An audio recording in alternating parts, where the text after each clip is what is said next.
I think we are live. I think our sound is up, and we are live on YouTube and Google Hangouts. So I'm Christy Joe, and I'm super happy you're here. Hello, everyone. So we are going to be doing a nutrition class today, and we're going to be covering some fun topics. So let me take my little place over here. I hope you're in love with my leggings. Aren't my leggings great? Just kidding. No, this is what you wear when you're, I don't know if it's lazy. Well, the thing is, I typically wear sweatpants like all day long. And then I have to like go out in public, and this is the next best thing to sweatpants. I don't know about you, like jeans to me are awful. I hate wearing jeans. They're itchy, they're constricting, I don't know, maybe I have a skin problem, but I just, the thought of wearing jeans, especially if I'm going on a road trip, that to me is worse than Chinese torture. Like, I can't even handle the thought of that. So, anyway, okay, fun stuff. Let me ink a little bit this way, make sure we're broadcasting all the way here. Yay! Okay, cool.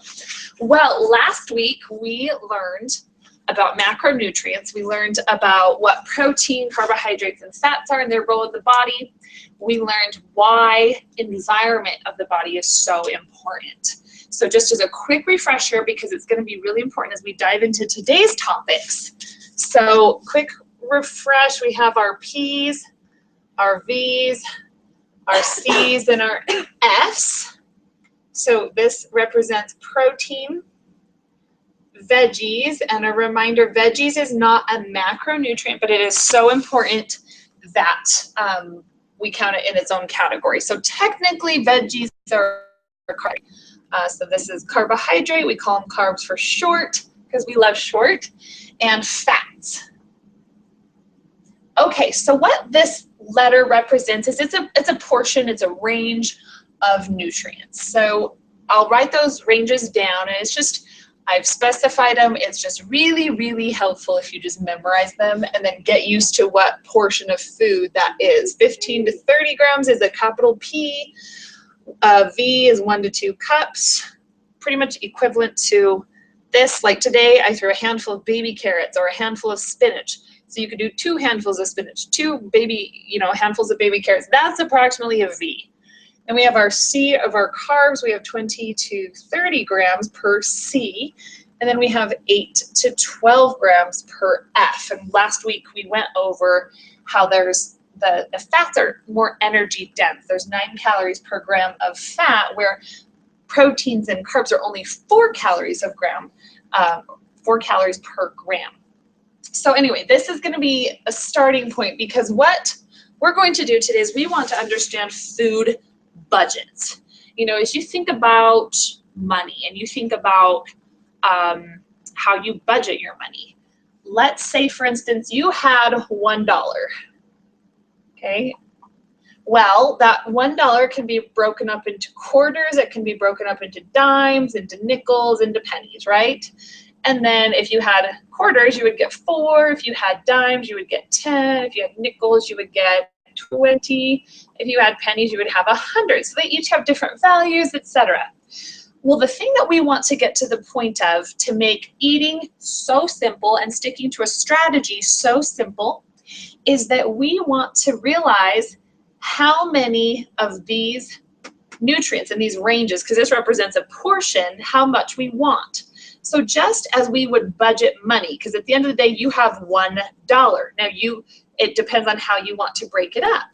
And that's why we're today going to talk about 2 things of how to break up your food budget, which is going to come down to meal timing. So how often you're eating. Do you eat 3 meals a day? Do you eat 4 meals a day? Do you eat 5 meals a day? 6 meals a day? In my book, The Power of Foods Lifestyle, 6 meals a day is my recommendation, because of just simple structure in terms of you wake up, you go to sleep. So you have a breakfast, you have a lunch, you have a dinner, you have a mid-morning, mid-afternoon, and an evening snack. For most people, those smaller, frequent meals works very well. So we'll go over that. We're going to go over meal construction. We're also going to go over the most important part of a lifestyle change, making change in body composition. Because last week we talked about blood sugar, and we talked about how it has the most power to control your body, because it has to do with your liver and your muscles, because carbohydrates break down to glucose. Glucose is a sugar, the most abundant sugar. Now, your body needs active sugar for your brain and for energy, you know, any kind of movement that takes glucose. We have a storage tank because in the event that you eat an entire French roll, you know, or something with uber tons of carbohydrates, that your body probably doesn't need all those carbohydrates. So your body's awesome and has a reserve and a storage tank for later. Like, because what if you don't actively have carbs coming in all the time and you need energy? Then your body's like, oh, cool, we got some stored over here in the liver. And the stored form is called glycogen. So your body, in the absence of present carbs coming in the body, could be like, hey, yo, we got some glycogen over here. Let's go break it down. It uses a hormone to do that. The antithesis to insulin, it's glucagon. It breaks down the glycogen to send the glucose into the body so that you're using it for your brain and your energy. So all that is well and good and part of the plan. The problem is when we overdo our carbohydrates, the storage tank is full, we have spillover, that's where body fat accumulation happens. So our goal, where most people's goal is to feel good, raise our energy, improve our moods, we need to find the carbohydrate threshold that a person needs in order to have enough function for their brain. And this is assuming you're not doing ketosis or carb cycling, which those are totally different beasts on their own. I'm teaching you lifestyle change here, which is a more balanced moderation using not cutting any of our macronutrient groups out. So again, I do teach carb cycling and ketosis in a different functionality, so that's for another time. But so we want to, in a lifestyle change, we want to find the carbohydrate threshold at which a person feels like, okay, I'm getting enough active energy. And so there's a strategy to do that. And that's what I love, you know, working with people one-on-one, because it's very important, because everything in nutrition, and when you are trying to make a change, if you will bring it back to this statement, what were you doing before? You know, if you were, let's say you're someone that's just like sitting in this box, okay, and you're someone that has never even worried about your nutrition. You eat as much as you want, when you want it, with no regulation, no structure, no anything, and you're just like, I don't even know any of this, then that's going to be important. If you're someone in that, I venture to say you're not eating restricted carbohydrates. Therefore, if I were to cut you down to only 2 servings of carbs per day, you'd feel like garbage. You would. So typically speaking, the starting point for most people, assuming 6 meals a day, is going to be 4 PVC meals. So I'm going to get into that. Let's get my cute little tissue eraser.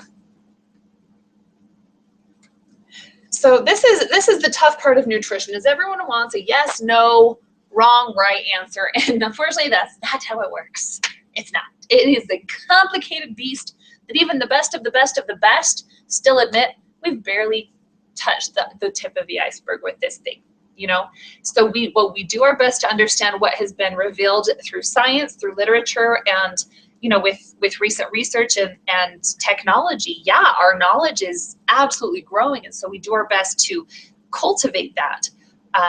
Will we learn more in the future? Absolutely. And so then we'll adapt as new things come out. But I feel like as of this point, we've got a really good grasp on it. So let's start with the meal timing thing before we start breaking it down. So we're assuming 6 meals a day. This is when a person goes to sleep. This is when a person wakes up. Now, we're not going to put times on this, because what if I've worked with a lot of registered nurses. What if you work a 12-hour shift all throughout the night? Okay, so instead of thinking times, I want you to think principles. Meal 1, if we're doing 6 meals a day, needs to be within 1 hour of waking. Okay, you've got to get that food in your body. You've got to tell you all of the chemical processes in your body. Oh, I just drew on myself. Yay. We've got influx of fuel coming, so let's get to work. Let's start working. And that's what you are probably familiar with the phrase, rev your metabolism or raise your metabolism or anything like that. When you think of metabolism, don't think of it as anything other than the sum total of every chemical process in your body. If you have a slow metabolism, that usually means every chemical process, not just the ones regarding your body composition, but that means everything. You just have slower firing chemicals because some things are slowing it down. Whereas a very fast metabolism, all the chemicals are like, we're working so great. We want to have a faster metabolism. That's a good thing. So an hour of waking wakes up the chemicals where they've been all resynthesizing. They've all been like, hey, we got to fix, we got to repair the body. And then you get fuel and they're like, whoop, we're done resynthesizing. Digestion time. Let's get to work. Fuel. And it just shifts. I think of them like these little critters, you know, they all have their jobs in your body and it's really fun. So you get to tell them what they do. They will listen to you. You have to prove you're the boss through your consistency. So we have a breakfast, we have a lunch, we have a dinner. So the principles are really important. So again, I'm not going to put times on this. So let's say we have a or a bedtime, mid-afternoon, mid-morning. So if this is an hour within waking, then every meal following that, ideally speaking, and there's going to be so much of ranges and do your best and adapt. Don't freak out if you don't hit it on the dot. I get that all the time. And I'm like, guys, it's a principle. Do your best and don't stress the small stuff. Like, oh, so you were off 10 minutes? The purpose of 2.5 to 3 hours apart is number one, so you stay ahead of hunger. That's the main reason we eat smaller, more frequent things. And blood sugar. You know, because if we were to take out all of these mid-range meals, which is this still Power Foods lifestyle if you only eat 3 meals? Absolutely. Okay? When you get in your brain that this is a system of principles to best fit to your lifestyle, then you will start to understand a lot more. So what happens if we cut out these smaller meals? Well, that means that this meal enlarges in the size and the portions, right? So that we're still meeting the total daily needs of the body. But back to the basics of where I would like most people to start is the 6 meals a day. So we have an hour within waking. Every meal 2.5 to 3 hours apart. It tends to work out pretty well if your meals are all about the same size, whether it's a PVC or a PVF, or you may be someone that does PVCF. Today I wrote a bulking plan for somebody that had PPVCCFF meals. And guess how awesome that is, because this individual can exchange in, because they know that this range. So if she has 2 Ps, then she needs 30 to 60 grams of protein, which I've already educated her on the protein, like max 40 for her body. Anyway, there's little things like that, which is why I love working with people one-on-one. For her carbs, if I gave her a double C, then that's 40 to 60 grams of carbs for that meal. Oh, amazing how that works, huh? What's 2 Fs? 16 to 24 grams of fats.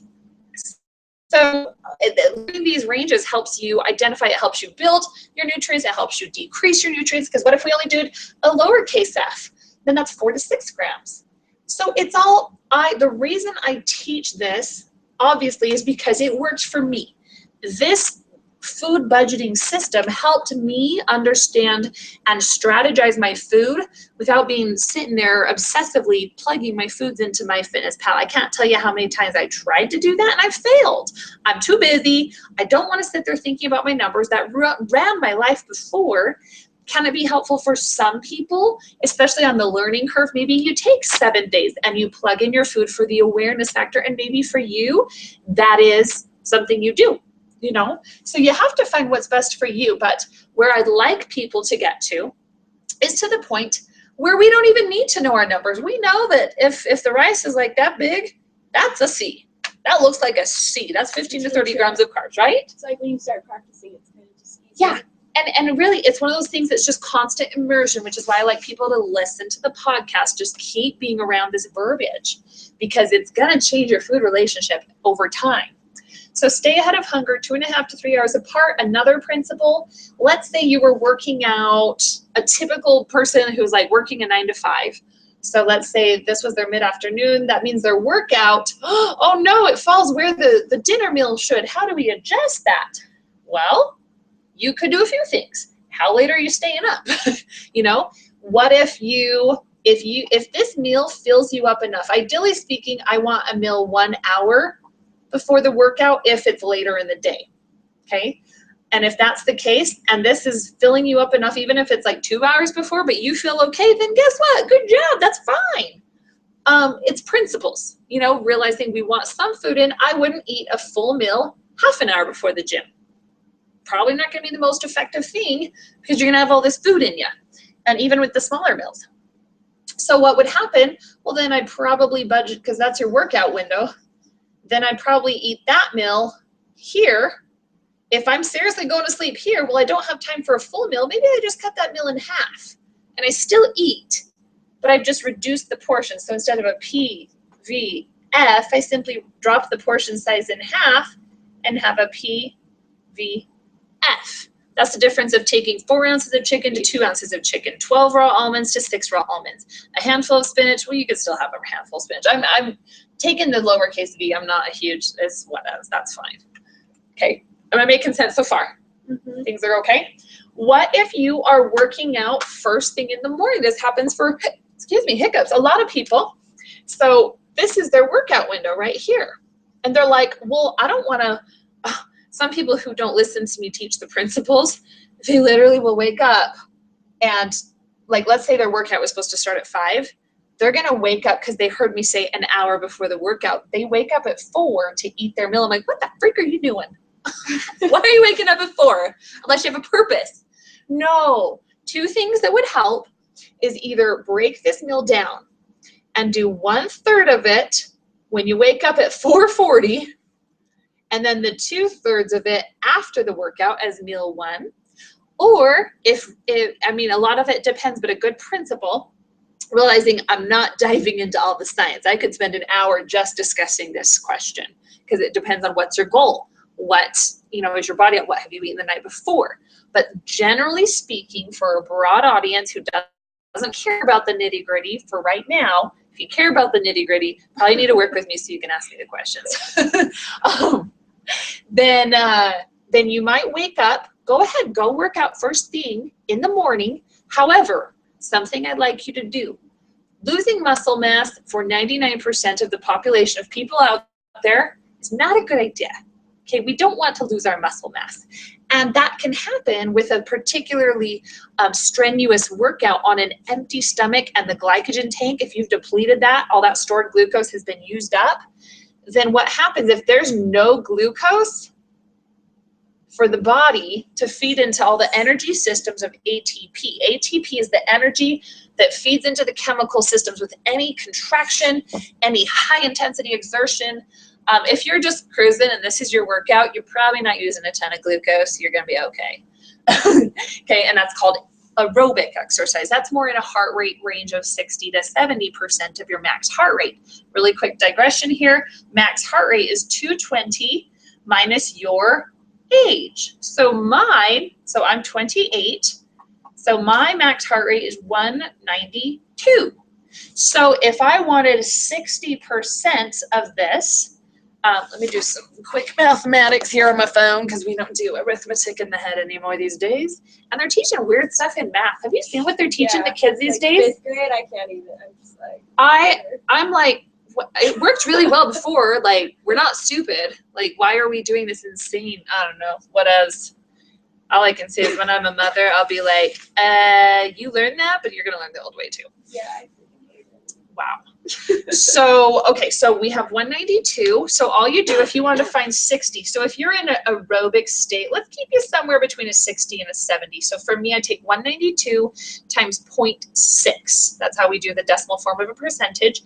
So that's going to be 115.2. And then if I wanted 70% of that, 192 times 0.7, that's 134.4. So for my non-glucose using state, if I just wanted to go straight oxidation, which this is a whole nother topic itself I'm not going to dive into because I will and I can, this is going to be my aerobic threshold. So if you're working out first thing in the morning and you are staying in an aerobic threshold, you're not overly exerting yourself, you're someone that's watching the news and walking, reading the newspaper, you're not like losing your breath, then you're in an aerobic state. That means you are oxidizing fat. I know you can't read this, but I can. You're oxidizing fat. Now, here's the debate that I'm not going into. I'm just going to say in 30 seconds or less. So yes, in an aerobic state, you're oxidizing fat. Now, you might think, well, then I should do aerobic exercise because if I'm going straight to fat storage and I'm oxidizing that, basically breaking it down in order to fuel the exercise. However, in aerobic states, you will only burn the calories that you expend at that time. So if you spend 30 minutes, then you will only expend 30 minutes worth of calories. And the science has shown us that for the first 10 to 15 minutes of steady state cardio or aerobic threshold, you're not really even in the system yet. You're just getting things warmed up to start making a difference. So if you're going for a walk for 15 minutes, well, yes, I applaud you, and that's great to get your body moving. If you're serious about making a composition change, not good enough.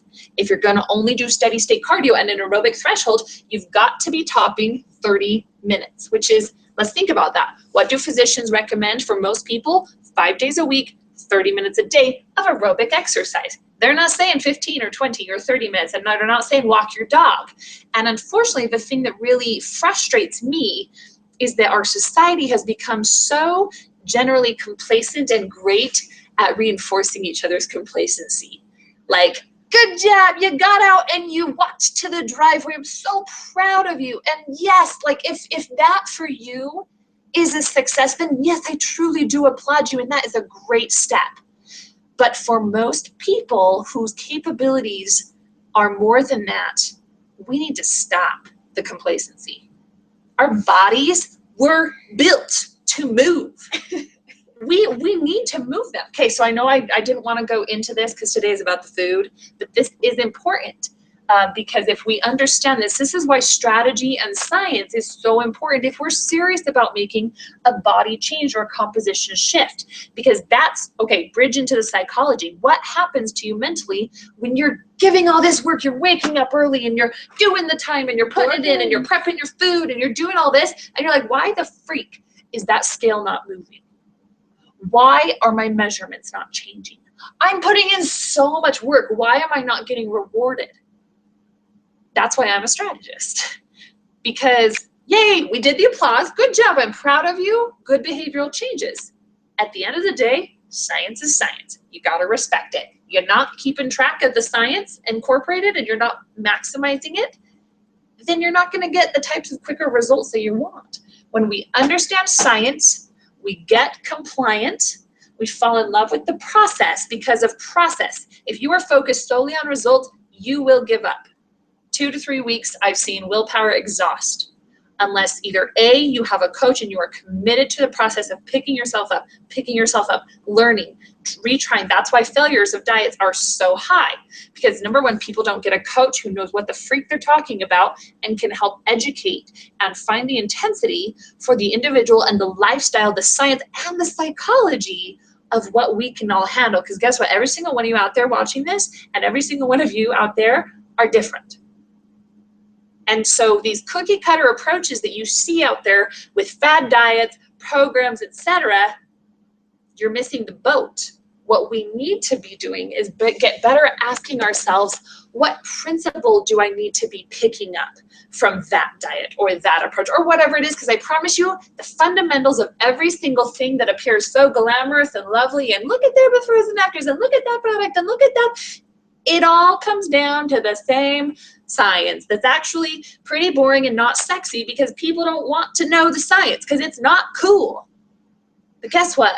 At the end of it all, everything comes back to this. So the sooner you get your mind wrapped around it, I promise you, the sooner you're going to actually start seeing some progress. Okay? Respect the higher laws of nature and they will begin to respect you because this is about self-mastery. Your body will respond as you respect the laws of nature, as you prove your leadership over your body through consistency. And then I could go into all my spiritual beliefs about that. But truly, I believe the intelligence is in your body will, when you prove it, when you prove that you are obedient to the higher law of science through your consistency and changing the behavior, the psyche, in order to master that and your impulses and your carnal desires, all of a sudden, that's when your body starts obeying because you've proven your mastery over it. So back to the basics. I've gone all over the place. We've gone through that. So if you're doing more high intensity stuff, then I would really say eat a third of the meal. Anaerobic threshold, which means without oxygen, we're going to be up in the 80 to 90% range. Okay, so my heart rate is going to be up towards, let's see, 192 times 0.8, 153.6, and 90%, 192 times 0.9. Now, does this mean that I need to keep my heart rate in this range? No, that would be heck. What you need to do is the programming. And this, if you're a member of Body Buddies World, or you're not, you need to be. There's a bazillion programs in there that I've written, good English, right? That I've written, HIIT, high intensity interval training, where you keep your state here, but then you spike it. Then you keep it, and then you spike it, and you keep it, and then you spike it. There's a lot of pre-programmed things on every cardio machine that actually are quite good. But the key is you gotta freaking push yourself. And that is where you need to hit this heart rate of 80 to 90. This form of exercise, let's say even if you did 20 minutes of this versus 60 minutes of this, which one do you think would be more effective at fat burn?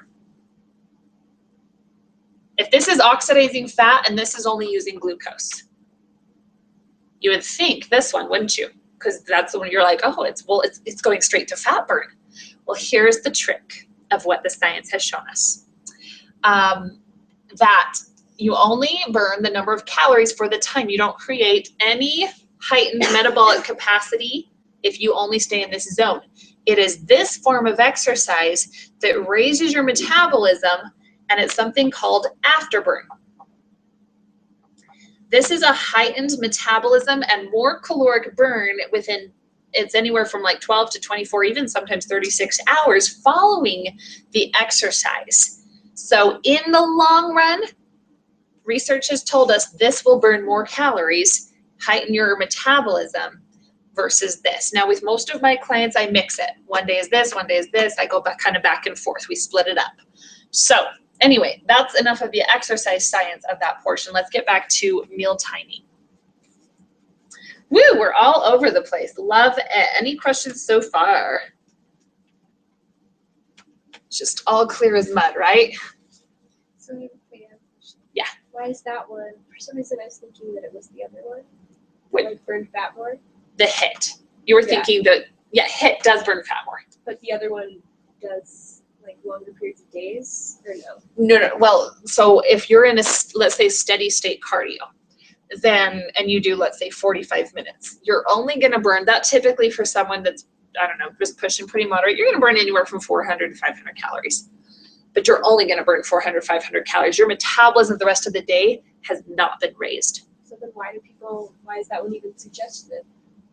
Because most people, either don't have the capacity or the cardiovascular ability to push that all the time. Like, I mean, you've done those programs. Like, when you do them correctly, they're hard. So I sit down on the bike and I've like got my 10-minute shred nation or whatever. I'm like, not happening today. I just don't have it in me. And so then my typical rule of thumb is, like with my clients, is if I've assigned X number of minutes of interval training and they just don't have the energy to do it, then double the time and do it in steady state cardio. Not that it's the equivalent, but it's a better way to, kind of accommodate the same feel. Okay, so now here's another principle. When it comes to meal timing, is a lot of people get, I deal with a lot of fears and anxieties with people around food. And a big one is this false teaching that there should be a cutoff time, that you should not eat after a specific time. So for a lot of people, they think eating after 7 p.m. is the devil, you're going to get fat. That's what a lot of people think. I've taken a lot of phone calls after 7 p.m. where a person, like in their first week, was just straight up terrified to eat their last meal I had assigned them at like 8:30 before they go to bed at 10. They're like, I can't do it. Like, I'm going to get fat. And that's the key of realizing that all of these meals have been factored into a food budget. Okay. So if we were, this is really hard to teach without like straight up going math on you. Let's do a little bit. We'll go into it a little bit. So if we're eating 6 times a day, we're going to distribute protein at every meal. So that's going to be 6 servings of protein. If each one of those is 15 to 30 grams of protein, then that's going to give us a pretty wide range. If we do 15 times 6 meals, that's a low range of 90 grams of protein per day to a high range of 30 times 6. I know that's 180. Now, I would say that's a pretty wide range. Most people, I can't even say people, I'd have to literally go through and anyway, the ballpark system works out beautifully, and you find yourself adjusting for your body, even if you're just going off principles. A key thing being we want protein at every meal because that helps to stabilize blood sugar. It's also been shown in the science to help decrease symptoms of anxiety, symptoms of depression, elevate moods, release the chemicals in your brain. You have over 70 chemicals in your brain to even fire correctly. Think of just the importance of the 2 chemicals alone of serotonin and dopamine. How much do those play into mood disorders, into dysfunction, into depression, into these things that are rife in our society? So physiologically speaking, we want to do all in our power to balance our body. The number 1 starting point is protein every 2.5 to 3 hours, 15 to 30 grams. Okay. Just to break that into food, we did this last week, so go review that video if you're watching this, or for those of you who weren't here yet, you'll definitely want to go watch that. Breaking it down into foods, just for a few examples, that's like 4 to 6 large egg whites. That's 3 to 5 ounces or 6 ounces of chicken, of ground turkey, of even red meat.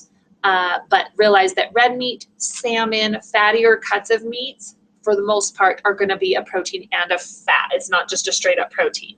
Okay, in order to be a protein, it's got to have high protein, low carbs, low fats. So therefore, where like red meat has high protein, high fats, then red meat, hamburger is a PF, meaning you should only eat red meat with veggies if you're serious about losing weight.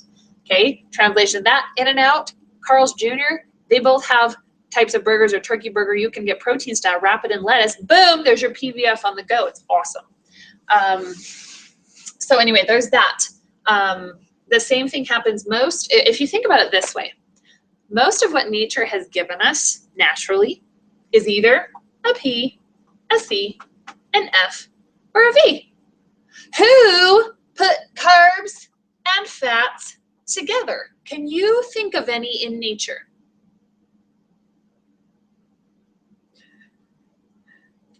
Pretty tough to find. I think the closest I can think of, and the ratio is a little bit, it's still skewed, and it's skewed enough that we can, for instance, like dairy. Cottage cheese is a little bit lower in protein, a little bit higher in fat, so it's not as balanced like that, but I still use cottage cheese. Plain Greek yogurt is a protein. Tofu is a little closer to that. But I would say the overwhelming majority of foods given to us in nature by a plant, by a seed, an animal, is going to straight up fit into one category only. Salmon, red meat, those are PFs. So for the most part, when we start talking carbs, fats, it's probably been processed, man-made, and it's been packaged in a factory. It's quite alarming. When you start analyzing that, it's cool. All right, so we want protein.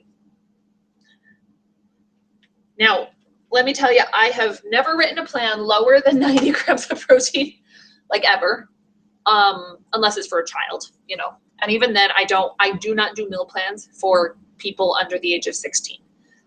We do meal ideas, we do brainstorms, food combination possibilities, but set meal plans, I won't do it because I don't believe in that structure being on a child who is developing. I've seen it cause more problems than good.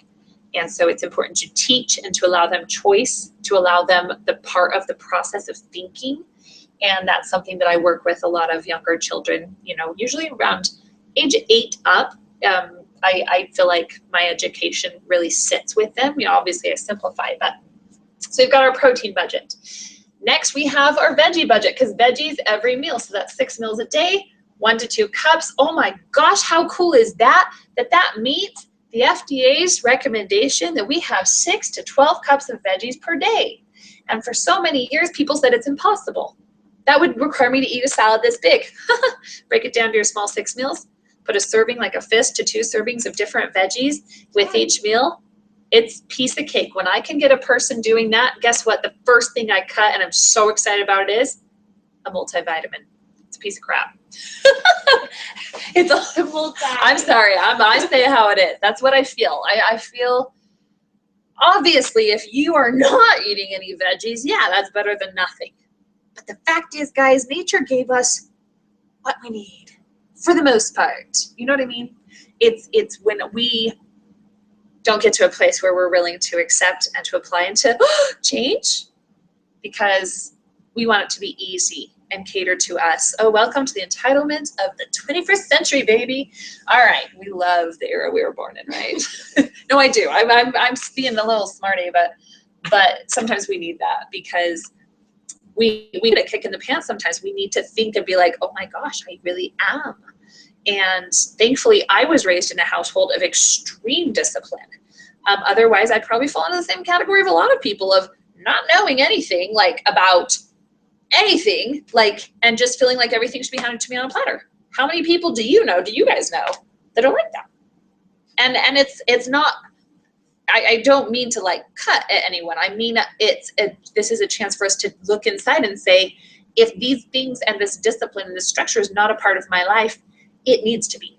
I need to get to work to make it a part of my life, okay? So we have veggies, we have protein. This is our anchor, meaning every meal you eat, you need a protein and a veggie. Now here's a fun little lifestyle thing. For people that are like, Christy, I need basics, I need to baby step into this. I'm like, cool. If you eat a hot dog, what are you eating with it? Yeah, you're not getting significant protein. So you better freaking add some shredded chicken to that, and you better have a cucumber or some spinach, okay? Add your protein, add your veggie. You want pizza? Cool. Get some ground turkey on there, and please have a side salad. Awesome. You want Pop-Tarts for breakfast? Cool. Please cook some egg whites and spinach, and you can have that with your Pop-Tart. Okay, and it starts to balance out our body differently, and that's one baby step we can start doing. So we've got our protein and our veggie anchors. Next, this is where the carbohydrate threshold comes in. The starting point for most people who have not dieted, who have not restricted carbs in any way, shape, or form, is going to be 4 of our 6 PVC. So 2/3 of the day we're eating carbs. So that would look like this. So 4. Okay, so assuming this is a meal, right? Hopefully that makes sense. Okay, so that means we have a missing energy component in these 2 meals. We'll get to that in a minute. So we have 4 PVC meals. Well, if each range of carb is 20 to 30, quick math of 4 servings of that, 4 times 20 is 80. So our range is 80 grams of carbs, 2, and the high range being 30. So 30 times 4, 120. Well, here's the cool thing. There's residuals of carbs in some proteins, in your veggies, in your fats. So I have typically found in a power foods lifestyle eating that if you're eating 6 meals a day, you're going to have a residual of 30 to 50 grams of carbs. Okay, now you don't worry about that. Don't micromanage that. Okay, all you need to think is these portions. I promise this is the beauty of it. It works itself out if you stick to the basics of what I'm teaching you. This was my job to figure out the mathematics and make sure it all lines up. It does. It's cool. So anyway, so what happens with these extra nutrients? Well, we need energy, okay? Because at the end of the day, all of these ranges add up to total calories, right? And if you've read my book, you will know that I say, yes, calories are important, and we cannot dismiss that fact, but, and there's a humongous but, environment, this structure, because guess what? I could still have the exact same total calories over here, and I could fulfill that budget with a totally different composition of P's, V's, C's, and F's. And it would have an entirely different impact on your body, on your hormones, on your brain, on your moods, on everything. That's why macronutrient composition and meal combination is very important, because it masters the blood sugar environment. When you have a protein at every meal, when you are strategizing the timing of your carbs, the types of your carbs, the portion of your carbs. You're getting enough carbs in to raise blood sugar to absorb, get to your brain, but not enough to go spill over, crazy mood, blah, blah, blah, and body fat storage. And so you're getting carbs, carbs, carbs. It's like that. Now we obviously need to fill in the energy gaps here, so we're going to fill them in with fats. Now this is going to be a lower fat starting point. Now please remember, this is a starting point. This is not the end